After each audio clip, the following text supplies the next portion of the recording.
In August 1992, Mortal Kombat was unleashed upon the world and changed the way we looked at video games forever.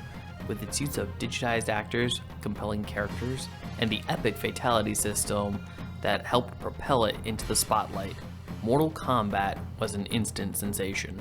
Following this, on September 13, 1993, that was dubbed Mortal Monday, the popular arcade game would reach home consoles, and with the overwhelming success of the game came tons of merchandising opportunities. From t-shirts, movies, TV shows, action figures, costumes, and of course, one of its earliest forms of promotion, comic books. Welcome to Mortal Kombat, a Comic History.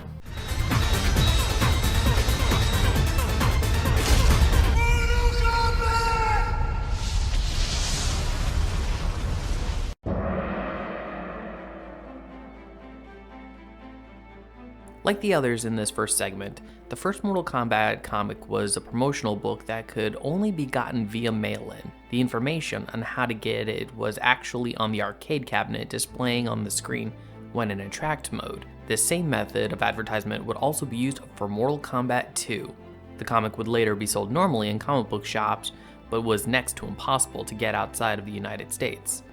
This first book sought to introduce the main characters of the game and fill in their backstories, telling the tale of a great tournament that would decide the fate of the Earthrealm, because should they lose, the gates to Outworld would open and allow their forces to invade, ending with all participants arriving on Shang Tsung's island, and the four-armed Shokan Prince Goro announcing the start of the tournament, and the caption, "To be continued at an arcade near you."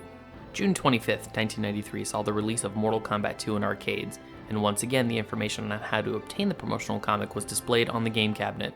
This comic sought to fill in the gaps after the first tournament's conclusion and introduce new characters like Shao Kahn, Mileena, Baraka, and Kung Lao. It would tell the story of Shao Kahn being displeased with Shang Tsung's loss at the hands of Liu Kang, and in an attempt to save himself, Shang Tsung hatched a plan to lure Earthrealm champions to Outworld for another tournament, which would be a winner-take-all bout, ending with the characters heading to Outworld, and the words "to be continued" on a game screen near you. Unfortunately, Mortal Kombat 3 would not get the same treatment, and it wouldn't be until 1997's Mortal Kombat 4 that we would see another tie-in comic, this one being sold as a promotional incentive when you pre-ordered either the PS1 or N64 version of the game, and was a hybrid of both a comic book and art book, amply titled Mortal Kombat 4 Collector's Edition, which Midway would also include inside the box of the PC port of the game. The story would introduce readers to the tale of the fallen elder god Shinnok, who seeks to destroy the other elder gods and hosts a Mortal Kombat tournament of his own with the help of Quan Chi and his other forces. This of course propels all of Earth's champions into action as they head to the realm of Edenia, where they find Quan Chi waiting for them as he says, "Welcome to Mortal Kombat, like you've never seen before," with the ending caption, "To be continued in Mortal Kombat 4. In the years to come, there would be a shortage of Mortal Kombat promotional comics, with Deadly Alliance getting passed over and an unfinished pencil-only comic for Mortal Kombat Deception, which was included with the purchase of the Mortal Kombat Deception Special Edition controller. There would later be finished pages that crept up on the internet over time, but a fully finished comic never seemed to come to fruition. It would then be 4 years until November 16th, 2008, when the highly divisive Mortal Kombat vs. DC was released, which saw the two franchises cross over and battle it out to be the ultimate victor. And it was with the special collector's edition of the game, a mini-comic had been produced. This comic would also be the last time Mortal Kombat series co-creator John Tobias would return to the franchise in order to do the art for the comic. This sought to set up the story of the two universes in which an accident involving Raiden, Shao Kahn, Superman, and Darkseid would end up merging the two worlds together, where one thought the other was invading, as well as fusing Darkseid and Shao Kahn into a new villain by the name of Dark Khan, whose perspective is where the comic derived from, as he seeks to keep the two universes battling in order to increase his own power. The final page shows Dark Khan as he internally monologues, "Through Mortal Kombat, I will conquer all." Until we reach the end of the Mortal Kombat promotional comics released by Midway from 1992 to 2008, with a total of 4 completed comics under their belt. But now, let's take it back to good old 1994 to Malibu Comics, who produced the largest library of Mortal Kombat books.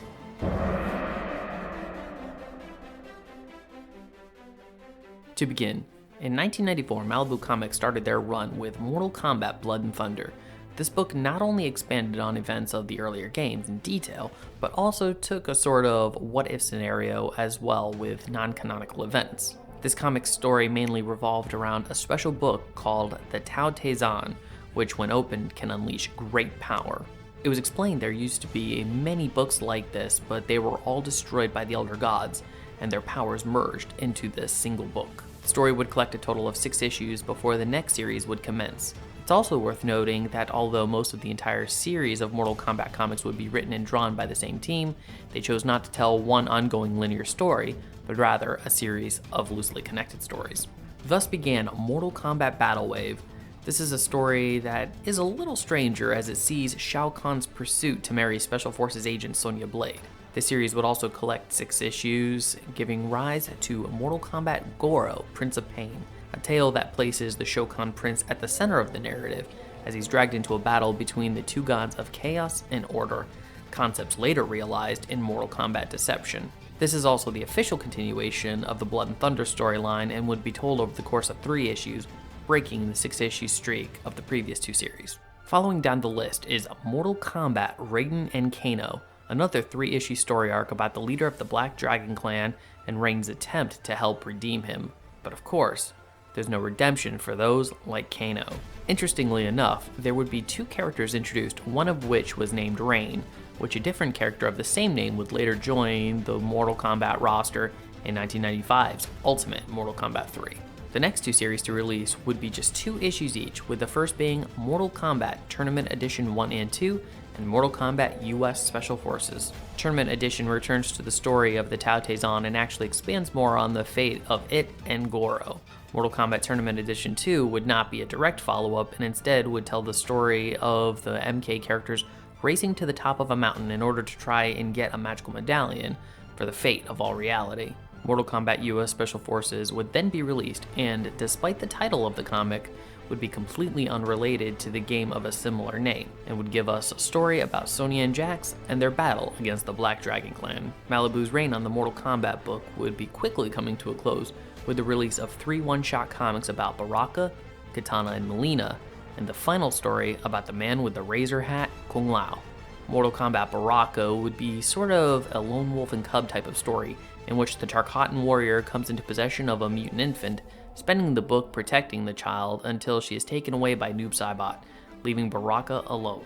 This was immediately followed up with Mortal Kombat Kitana and Mileena, which gives the history of Kitana and her life before and after Shao Kahn's takeover of Edenia, as well as learning that Mileena is her clone. In the final story titled Mortal Kombat Kung Lao, the Shaolin monk has built an alliance with plans to overthrow Shao Kahn and free Outworld. However, one by one, all of his allies begin attacking him, in which he has to dispatch them until it's revealed that it's been Shang Tsung all along. This is where Malibu Comics' time on the property would end, as far as offshoot projects would go, and leaves them a grand total of 25 issues in this line.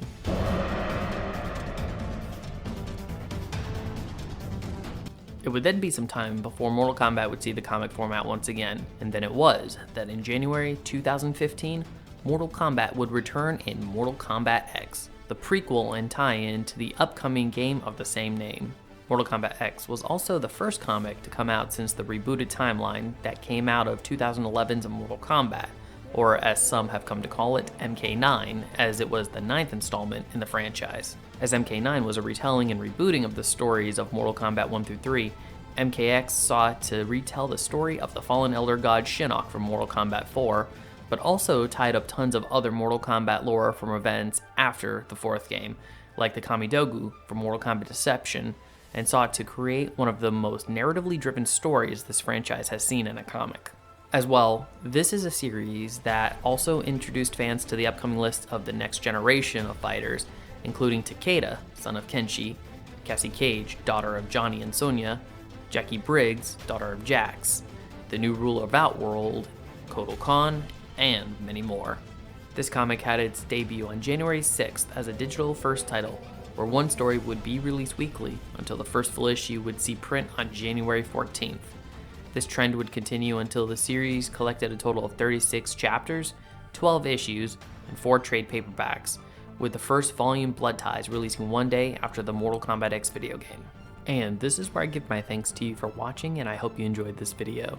If you did, be sure to like the video, leave a comment, share the video, and hit that subscribe button. These few things actually do go a long way in helping me continually grow on the platform and allow me to continue making content.